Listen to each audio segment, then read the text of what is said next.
অন্যদিকে ফের গণধর্ষণের সংবাদ মাধ্যমের শিরোনামে যোগীরাজ্য। এবার গাজিয়াবাদে কবিনগরে এক নাবালিকাকে ধর্ষণের অভিযোগ উঠছে।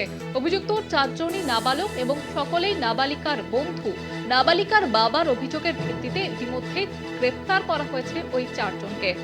আবারও যোগীরাজ্যে সংবাদ শিরোনামে ধর্ষণের ঘটনা এবং এক নাবালিকাকে ধর্ষণের অভিযোগ করছে এবং ইতিমধ্যে চারজনকে গ্রেফতার করা হয়েছে, চারজনই নাবালক।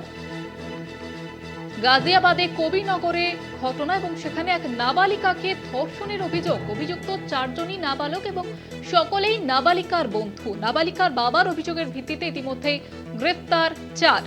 গাজিয়াবাদে কবিনগরে এক নাবালিকাকে ধর্ষণের অভিযোগ উঠছে।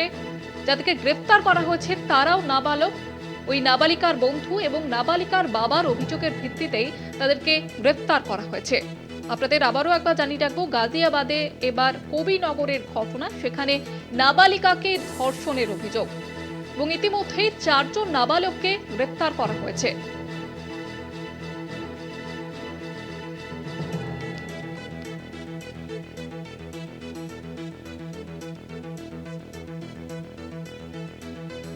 এ বিষয়ে আরো বিস্তারিতভাবে কথা বলবো। নিউজরুম থেকে সরাসরি রয়েছেন আমাদের প্রতিনিধি রিয়া মাঝি।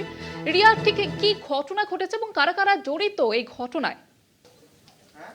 দেখো, তোমায় জানিয়ে রাখবো যে গাজিয়াবাদের এই ঘটনা, যেখানে একজন ক্লাস 9-এর এক স্টুডেন্টকে রেপ করেছে বলে এমনটাই অভিযোগ, এবং এই অভিযোগের ভিত্তিতে যাদেরকে গ্রেপ্তার করা হয়েছে, এখনো অবধি চারজনকে গ্রেপ্তার করা হয়েছে। সেই চারজন অভিযুক্তই কিন্তু নাবালক বলে এমনটাই জানা যাচ্ছে। সব থেকে ছোট যে নাবালক, তার বয়স হচ্ছে 14 বছর, এবং সব থেকে বড় যে তার বয়স 17 বছর, ক্লাস 11-এ পড়ে। এবং যেমনটা জানা যাচ্ছে ইতিমধ্যেই যে রবিবারের এই ঘটনা, এবং এই ঘটনা ঘটে প্রায় 11:30 নাগাদ। প্রথমে তিনজন, এই নাবালকের মধ্যে তিনজন হচ্ছে সেই নাবালিকা ক্লাস 9-এর স্টুডেন্টের সঙ্গেই পড়াশোনা করে, একই স্কুলে পড়াশোনা করে তারা, এবং একজন ছিল সে হচ্ছে বাইরে, ইনস্টাগ্রাম মাধ্যমে তার সঙ্গে পরিচয় হয়, এবং ইনস্টাগ্রামে তাকে বলা হয়, এই যে নাবালিকাকে বলা হয় যে তার সাথে দেখা করতে চায়। এবং কোনোভাবে রবিবার দিনকে 11:30 যখন ঘড়ির কাটায়, সেই সময় এই নাবালিকার বাড়িতে কেউ ছিল না, মা বা বাবা কেউ ছিল না। সেই সময় এই তার কলিং বেল বাজে। সেই সময় যখন নাবালিকা এসে দরজা খোলে, সেই সময় দেখতে পায় যে যার সাথে তার ইনস্টাগ্রামে পরিচয় ছিল সেই নাবালক, এবং তার সঙ্গে আরও তিনজন যারা কিনা এই নাবালিকারই ব্যাচমেট, অর্থাৎ একই স্কুলে পড়ে বলে কিন্তু এমনটাই দেখতে পায়। রীতিমতো ধাক্কা দিয়ে তারা তিনজনে ভিতরে ঢোকে, এবং ভিতরে ঢোকার পর তার সঙ্গে এই নির্যাতন চালায়, তাকে রেপ করে বলে এমনটাই অভিযোগ সামনে আসে। এবং এই অভিযোগের ভিত্তিতে ইতিমধ্যেই কিন্তু তদন্ত শুরু করেছে পুলিশ।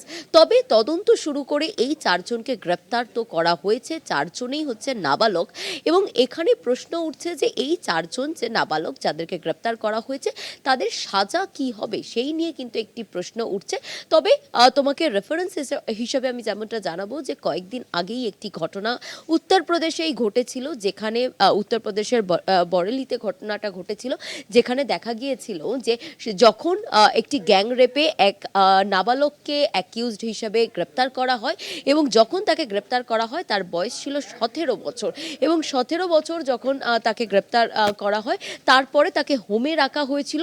যখন তার 18 বছর ক্রস করে, ঠিক আজ থেকে 4 দিন আগে তার 18 বছর যখন ক্রস করে, তার আগেই ক্রস করে 18 বছর, তখন কিন্তু তার ট্রায়াল শুরু হয়, এবং ট্রায়াল শুরু করে বিচার পর্ব শুরু করে তাকে অভিযুক্ত প্রমাণ করা হয়, এবং তারপরে তার 20 বছরের জেল হেফাজত তাকে দেওয়া হয়, অর্থাৎ লাইফ সেন্টেন্স তাকে দেওয়া হয়, অর্থাৎ লাইফ প্রিজনমেন্ট তাকে দেওয়া হয় বলে কিন্তু এমনটাই দেখা গিয়েছিল। তবে এক্ষেত্রে উত্তরপ্রদেশের আরও একটা, অর্থাৎ গাজিয়াবাদের যে এই ঘটনা যেটা নিয়ে আমরা বলছি, যে একজন নাবালিকাকে, ক্লাস 9-এর একজন স্টুডেন্ট, তাকে ধর্ষণ, এবং শুধু একজন নয় চারজন মিলে ধর্ষণ করেছে এবং চারজনই নাবালক।